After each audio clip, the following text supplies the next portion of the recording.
I'm under duress to give a shout out to my nieces and nephew, Thea, Christina, Maria, and Gabriel. Superman, can you hear me? Superman! Who is this Superman? Oh, you'll find out, guys. And when you do, come to me, Superman. If you dare, defy me. Kneel before Zod. Is this thing on? Welcome back to Big Mouth, and fancy seeing you here in June. I really welcome my friends, and especially my enemies. Come in, sit down, no touching. I don't do the touching. Are you feeling charitable? Then smash the subscribe button and the like button. And please do follow me on Twitter at Movies TV Man. And welcome to Tuesday's edition of the dceu Daily, where we're going to start off and talk about Jokerdome. Yesterday we were talking about Zackdome. Well, now we're talking about DC Fandom and what new Joker content will be released. Now, when Todd Phillips was developing the Joker movie, we were told that him and Joaquin Phoenix had no interest in making sequels, and then they told us that they'd had some discussions during making the movie, and they actually changed their minds. Then they changed their tune again. But let's be honest here. Joker movie made over $1 billion, right? AT&T know this. But it's not just that.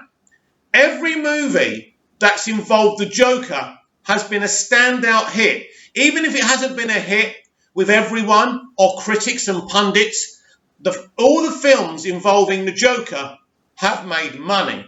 Batman 89, The Dark Knight, Suicide Squad made just under 800 million. And actually, the first kind of school of thought is that was Margot Robbie's Harley Quinn. But actually, just knowing that Joker was going to be in that movie got people to those opening viewings of Suicide Squad as well. And of course, Joker movie, over $1 billion. This is the movie the SJWs told you not to go and watch because you were going to be in danger. They didn't like the idea of a white man being victimized after he'd gone on a murderous rampage. But at the end of the day, Joker movie is a unique movie because it's commentary on mental illness and what it does to a person and the lack of support in our everyday lives for people suffering with mental illness. As a young woman, I always retweet on my Twitter at Movies TV Mad, and I'm sure you've seen the retweets where she's experiencing suicidal tendencies. She's begging to be helped and to be kept in. And they just keep on releasing her. And I think it's always interesting to see it from somebody else's point of view. I've been there. I've had those thoughts. I've had those feelings. I still do. But just to see it from another point of view. And that's what Joker movie does. So it's not just a movie about the Joker. This is a movie about mental illness and mental wellness. And what we see constructively happening to Arthur Fleck is that this actually is a really good person fighting his mental illness, taking his meds, going to see a psychologist every week. And he has a dream of being a comedian. And this is what's keeping him going. And he only breaks when he loses that support structure of getting his meds, of seeing a counsellor every week. And that's when he goes down this downward spiral of either actually becoming this psychotic man, this killer, or at least imagining he's becoming this killer, right? Who knows? I don't think he's fantasizing about everything. So Joker movie is a big movie and a great movie. And it's interesting what someone said on Twitter this morning, which I didn't agree with, by the way, was that Joker movie is overrated and it's actually Ledger's Joker, which is the outstanding Joker. I love all the Jokers, all of them, all the live-action Jokers, going back to Cesar Romero, right? But the point being, is it actually Ledger's Joker that's overrated? And is it overrated because the man died and he was immortalized and his performance was immortalized? Because at the end of the day, there's no question. What Nolan and Ledger did with The Dark Knight was amazing. But it wasn't a whole movie about the Joker. He has no origin, which most people like, I agree with, but Joaquin Phoenix's Joker and Todd Phillips' Joker is a film. It needs to have essence of an origin story or where you're going to go with it. It's an amazing film. And by the way, This is not an adaptation of Taxi Driver. I read an article, someone saying it's a crap adaptation of Taxi Driver or The King of Comedy. It's not. Then that Joker isn't a kind of adaptation of those films. It's inspired by those films and it takes elements from those films. But Star Wars took elements from Flash Gordon. Are we going to call Star Wars unoriginal because of that? Of course we're not. Everything. I wrote my story Trapped because I was inspired by Lost and Star Wars. The element of creating new life and new characters and having people trapped in this environment together, this mysterious environment. So this is why I developed my story Trapped. So we're all, as writers and creators and artists, we're all inspired by something. But my whole point here, and I should have got my point out a lot longer, and I hope I'm not boring you, is that I believe not only will we have the announcement for J.J. Abrams' Superman movie, whether it stars Cavill or not, that's another conversation to have at another time.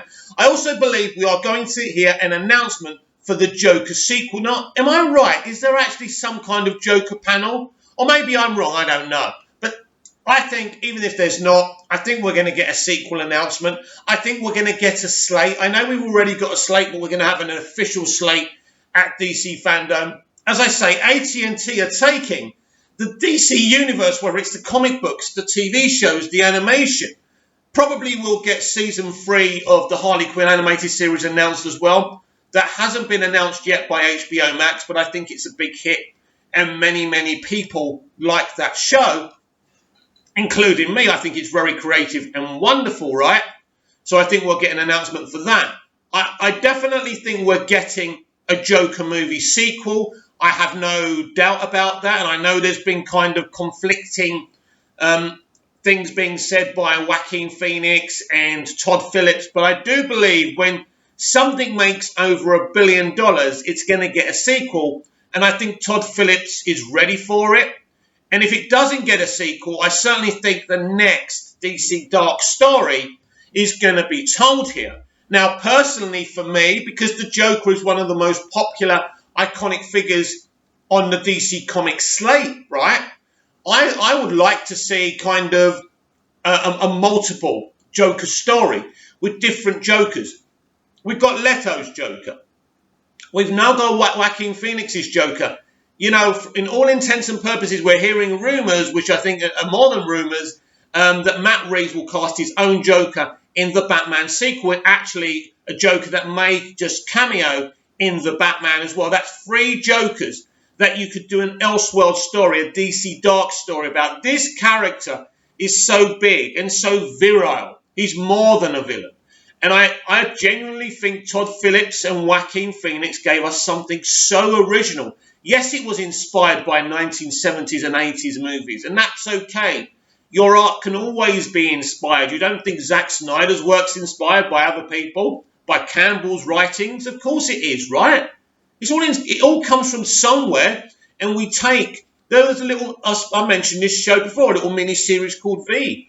I was very inspired when I was writing my Gender Wars story with V. V is inspired by the Second World War and what the Nazis did to the Jews. It's a domino effect. You're always inspired. It's not copying. It's not unoriginal. It's only unoriginal if you don't get that we as artists and writers are not copying. We're being inspired. We're taking a story and taking our story and kind of embracing it with what we were inspired by. And that's very different. So I do expect to hear at least a new DC Dark Project movie or a Joker sequel. And then you kind of think about what could we do with this. Personally, I would continue it straight off the bat from when he escaped from the asylum. Or you could jump several years where we have a Batman. Or you could do a DC Dark Batman story. That's interesting as well. People will say, what, another Batman story? We're getting the Batman. You can never have too much Batman. You can never have too much Superman. And you can never have too much of the Joker or Wonder Woman or anything. They're singing from the rooftops about this multiverse strategy. And I think it's so exciting. And in fact, Joker, was trending on Twitter yesterday. That tells you something. They told you not to see this movie because right? They told you because they didn't want a white man who kills people to be seen as a victim. They want you to see these kind of people as incels. But Arthur Fleck was not an incel. He was a flawed human being, suffering with mental illness, trying so hard to look after his parent. It's an amazing story, and I'd absolutely be very happy with a sequel.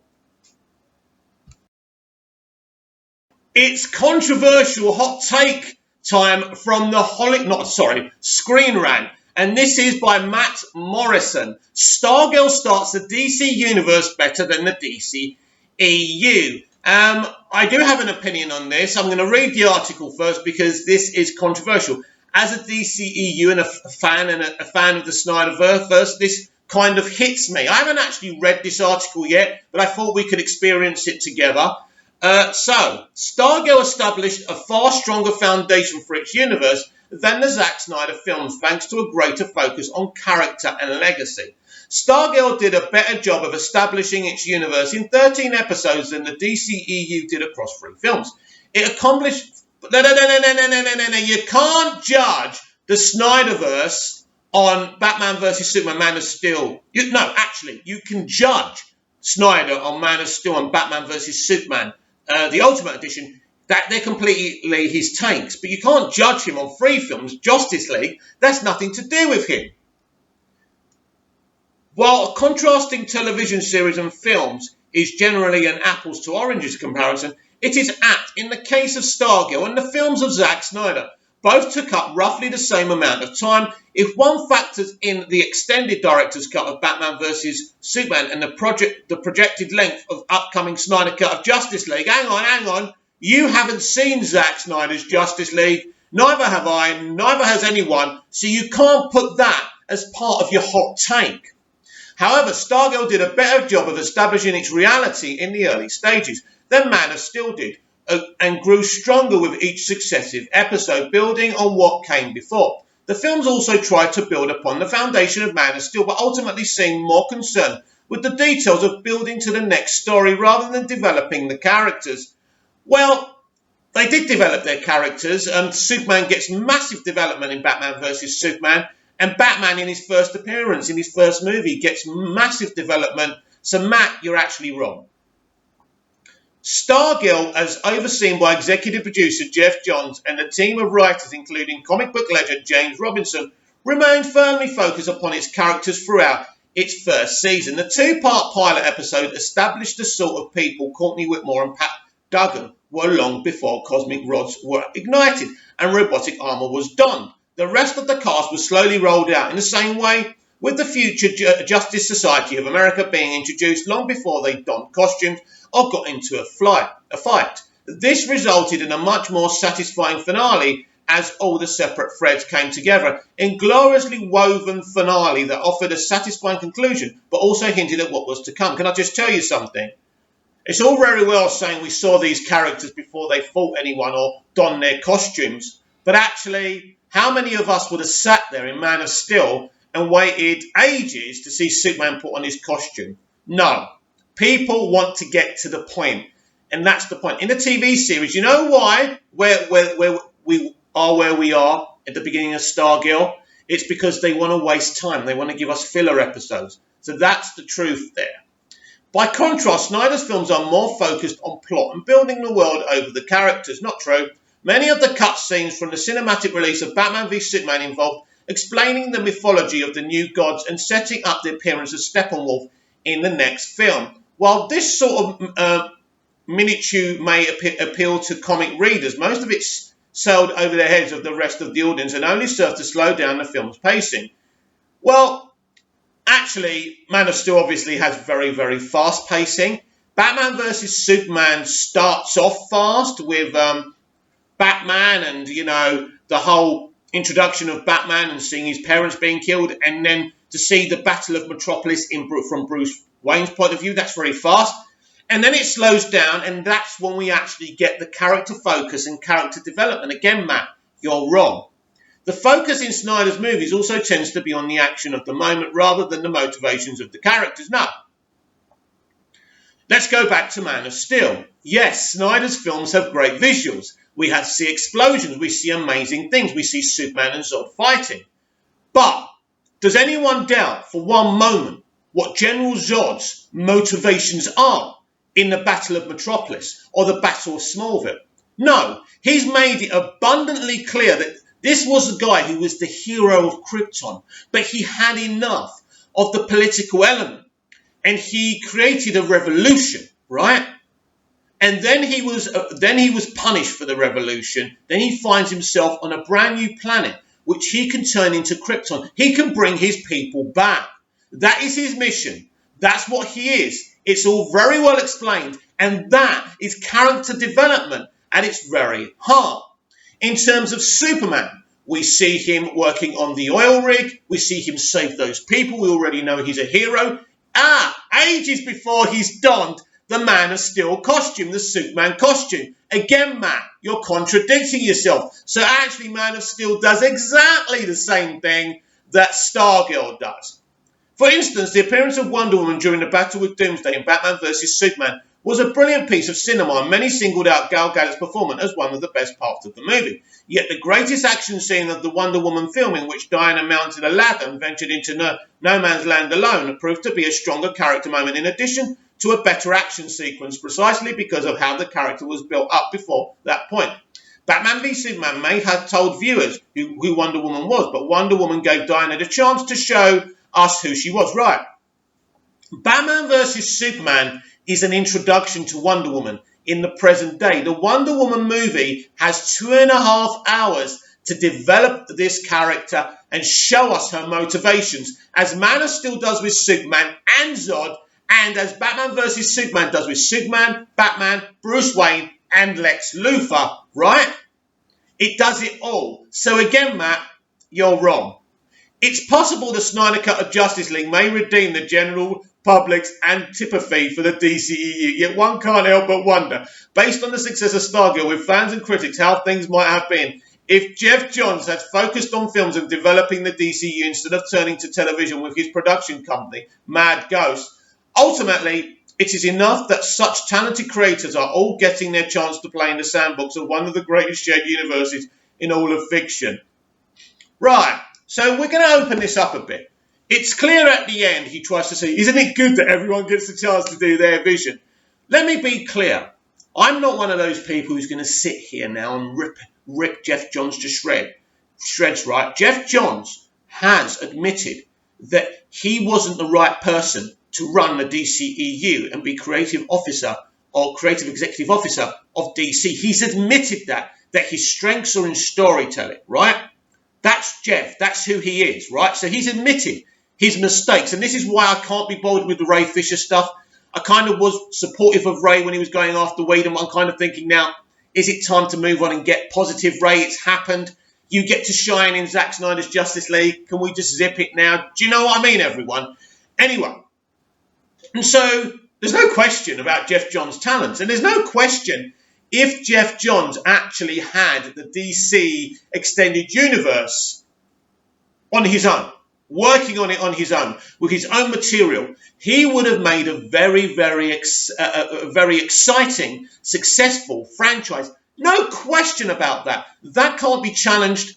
The problem that Jeff Johns had, because of circumstances from the very beginning, he was involved with what Christopher Nolan set up, and he wasn't happy with it, right? He wasn't happy with Snyder, because Snyder and Johns come from two opposite spectrums of the same scale, right? So one sees DC Comics one way and the other sees another. This was a marriage made in hell, not in heaven. This was never going to work. But I'm convinced both men have a great deal of respect for each other. All Jeff wanted to do was do things his way, and all Zack wanted to do was do things his way. I think we can all understand that rather than getting toxic about the whole thing. So what went wrong for Jeff was he had to rebuild the DCEU after forcing Zack out, but doing it on the bones of Zack Snyder. That can never work. He was never going to be able to be successful with the DCEU because he wasn't able to start from scratch. And if he was, he would have made a success of it. Now, in terms of the criticism of the DCEU, parallel to Stargirl, I don't buy it at all. I think Stargirl is a really, really good series, and it's great, and it's a great setup. But most of all, the DCEU did focus on character, but it also focused on visuals and great stunning, arcs and everything. And I think instead of trying to compete against two projects from the same kind of universe, right? Why not let's just say Stargirl is awesome and so is the DCEU. I love Christina Wren to you. And of course, she played one of the members of the army in Man of Steel. And she was also in Batman vs. Superman. She's the one who says, I think he's kind of hot.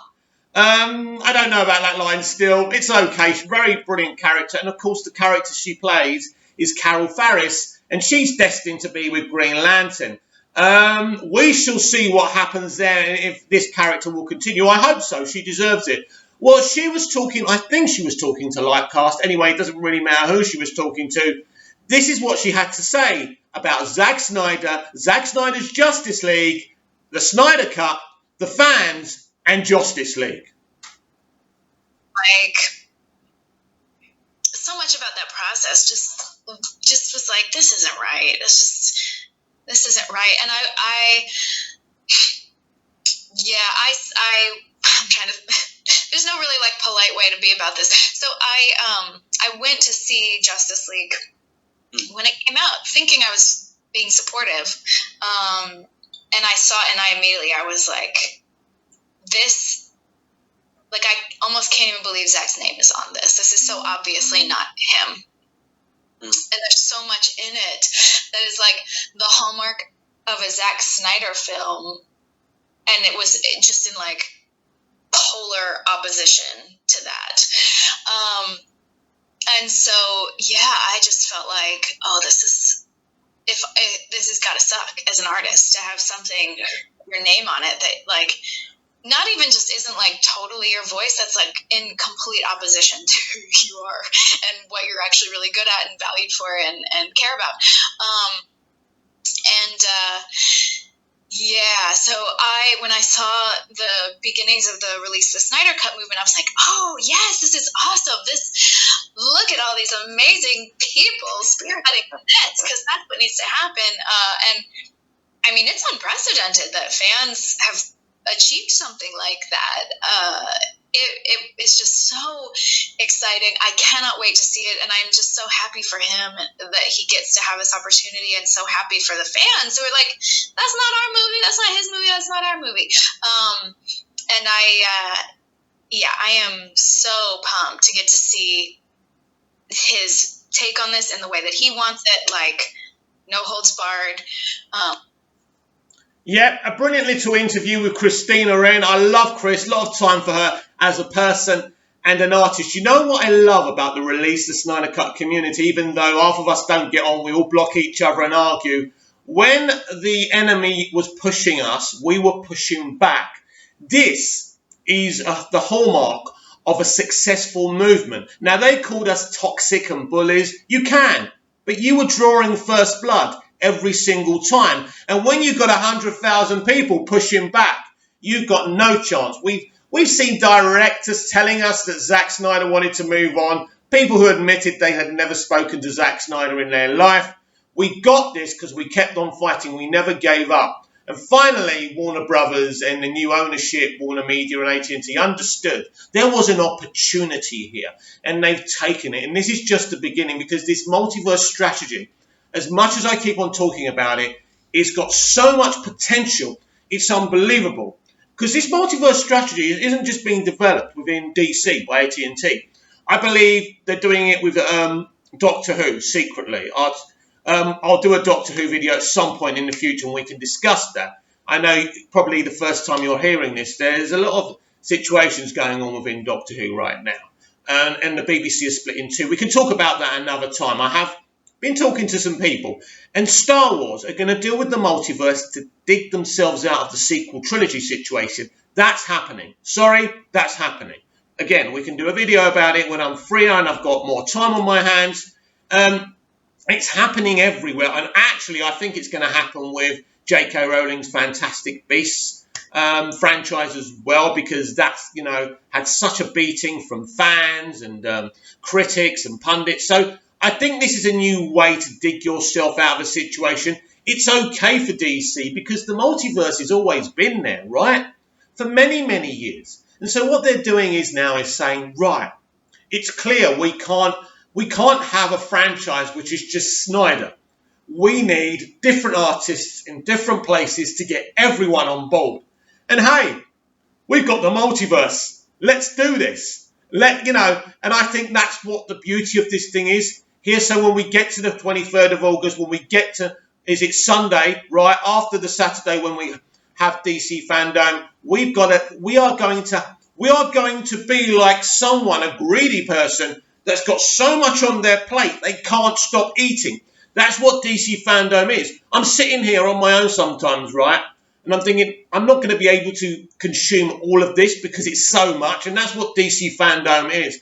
And this is why it's such a celebratory time, especially in a year of a pandemic, for a company to come up with this. When all the other companies in entertainment are struggling to give us content, to give us news. But DC are going to do it this Saturday. Nobody thought in the year of 2020, a horrible year, that we would have an announcement about Zack Snyder's Justice League being streamed on HBO Max. The brainchild, by the way, of the fans. It was the fans who said, why can't Zack Snyder's Justice League stream on HBO Max? Guess what? They were listening. They're doing it, right?